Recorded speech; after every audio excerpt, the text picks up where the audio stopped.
Currently, when it comes to nutrition, I don't necessarily weigh my food or count calories. I have a scale that I just recently got. I haven't really used it, but typically my diet is pretty.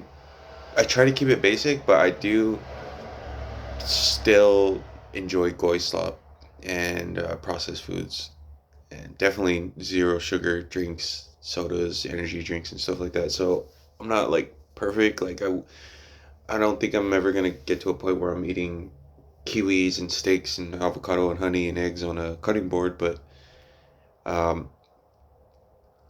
typically, like if I have a meal, I try to make it to where it's protein, carbs, and some fats, and I try to stick to whole foods. So if I'm going to work, like if I'm gonna eat before work, I keep it pretty boring, pretty safe, pretty because odds are later I'm gonna want to enjoy something that's processed, whatever, maybe some Halo Top, some Drizzlicious,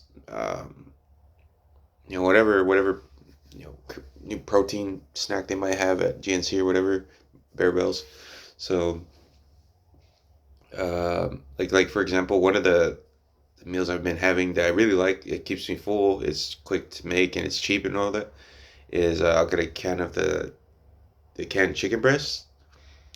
Pour out the juice. I'll spray the pan with the olive oil spray. Pour that in there. Let it cook for a bit. Let it heat up. It's already cooked, so it's like super fast. Then I'll get some egg whites. Again, I don't really measure it. Maybe I should, but I kind of just like do a couple of seconds of a pour. So like, let's say this is the egg whites. I'll just like in there, something like that. Just enough to cover like the bottom of the pan. I'll put the lid on, cook it.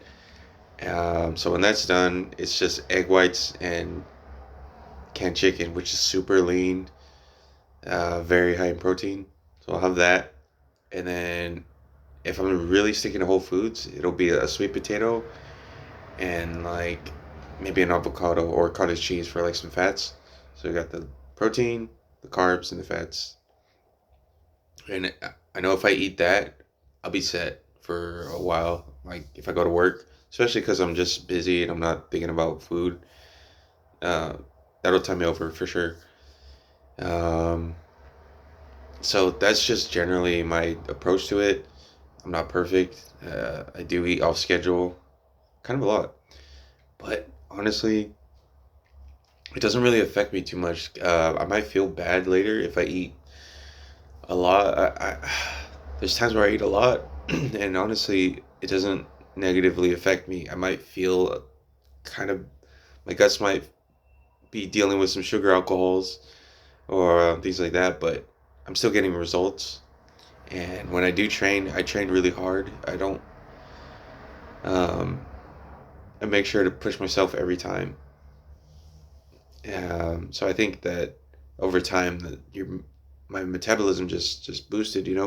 So it's like I don't really know my base, um, my maintenance calories or anything like that. But it's working so far, so I don't really trip on it too much. Like this is just general advice, but let's say you're on track, blah blah blah, and you just go a few thousand calories over. You might eat like 5,000 calories over, not total over. My advice is just to literally, like, you wake up the next day and you just pretend it didn't happen. Not that you forget that you did that, because you kind of have to keep track of that. But like as far as like the guilt and then like what should I do? Should I run 10 miles? Should I starve the next day? Do not do that. Um, Anytime I've done something like that, if anything, I'll just eat later in the day the next day because I'm actually not hungry. I'm just letting my body digest whatever I ate the day before. I don't stack anything on top of that. So, and then I just eat accordingly. I don't like do two workouts the next day or starve myself. I just listen to my body and just keep going. Because the way I see it is like if you work out a lot, it's like your body, right? It's like a furnace, and the more you work out, right? It's basically like your, I don't really know how they work, but I'm just you're cranking up the heat, right? The flames getting bigger and brighter and hotter. So that's from working out, right? Dude, you're gonna need fuel. So that's when the coal, that's your fuel, right? Um, and your body's gonna burn more efficiently on what it's supposed to use for fuel, right? The coal. You're shoveling it in, day in, day out. And let's say you, you have a cheat meal, right? Um, let's say it's just I don't even know, like a radio or some shit, something that is not supposed to be in the furnace, not supposed to be used as fuel. Now, I feel like, in my experience, it feels like, let's say that radio or electronic equipment, whatever, it represents a cheat meal, right? It goes in, and it's like, uh-oh, like that's not supposed to do. But the thing is like you don't shut everything down and you try to like put like something else to counteract that, or turn the heat up more and more. You just let it go, and then you continue on with the rest of the coal, because your flame is going to be so bright from all that working out. It's going to be so big, and it's just going to engulf whatever it's going to use up like that.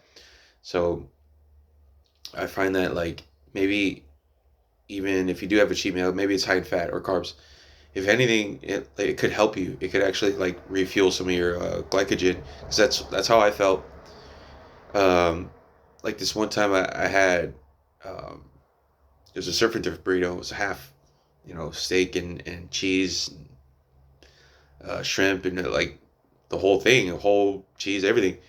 And um, I don't really eat that early in the morning sometimes, but I'm like, it's there, it's hot, like, thank you, like, it's itadakimasu. So I ate it, and I noticed I felt so good after that, like the energy. I don't know if it was the fat, the carbs, the protein, all the above. It was like oh, like instant energy, which felt really good, because you can see like the contrast when you're like kind of eating clean and you're like not going to restaurants and stuff like that. So I think there's some kind of benefit from doing that once in a while. Um, so yeah, like what I was saying is like your body's going to be more efficient in digesting and using food for fuel. So that's the way I think about it, is like, because I work out regularly and pretty intensely, that it's like in the end it's not gonna slow me down. I can get away with it. So yeah, if you feel bad because you overate, because I've done it, I've done it to the point where it's like, what the heck? Like, what's wrong with you? Like, are you possessed? Like, why would you just black out and just eat all that?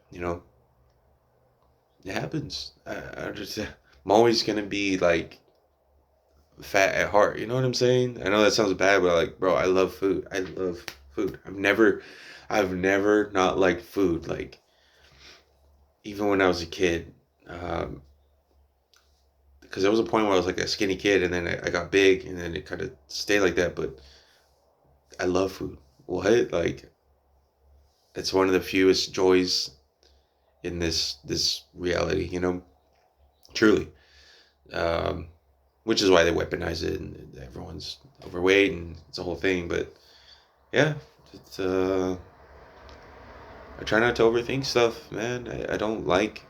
It's weird. It's weird because I like analytical things. I like things to be numbers, and like I like to see things in order and stuff. But then another part of me is just like, just go with the flow. Like, it doesn't really matter if it sounds good. It sounds good. So something I don't know. It's kind of polarizing sometimes, but yeah. If it's working for you, then just stick with it. Like like let's say you're eating like a few of the same meals in rotation. Maybe you might add sriracha to it. Maybe the next day you might add Frank's Red Hot Sauce, and that's your variety. If that works for you and you like it and you like the routine and you're getting results, stick with it. It might look crazy. It might look kind of crazy, right? People might see it like, dude, you're eating that again? And you might be kind of weird. Like, you might actually kind of like it. You might actually enjoy getting a sweet potato and peeling it and eating it like that. It might actually taste really good. Um, if it works, then it is stick with it. Don't change it. Don't be like, oh, I gotta eat like everyone else, like, because you want the results that other most people don't have. So you're gonna have to do what it takes. It's part of the process. And I like I like doing that. I like kind of eating the same stuff and like opening the fridge and seeing all the ingredients there. Um, I don't really like meal prep. Like, I don't have plastic containers filled with like chicken and rice. Like, I always kind of hated that. I always kind of hated that because your food's just not as fresh, and I feel like it's too hardcore, man. It's too hardcore. Maybe I understand if you're really busy, you have to commute and blah blah blah. But in my situation, I don't. I can cook my meals fresh as they come. I do meal prep some stuff though, so I'll have like cooked boiled eggs, sweet potatoes, little things like that. But as far as like set meals, like, I'm not down for that. I just don't. I don't like it. um, as far as like protein powders, I don't drink them as much nowadays. But back then, I for sure, I just like the taste. I just like the convenience. Um, I understand they're not the best, but they're pretty handy. Actually, recently I just upgraded my GNC Pro, like my membership to Pro, because they had the dollar drink days, and I go there enough to where it's like I might as well, dude. So that's cool. So I got like 12 Premier Protein shakes for $1 each. Um, I don't really drink them, but greed kicks in, so I'm like, and and as far as like supplements, maybe there's something that I'm missing or something that would just change everything. But for right now, I don't take any. I don't take anything. So I don't know. It works for me. So yeah, if it ain't broke, don't fix it. Stick to what you know, and then keep showing up. What the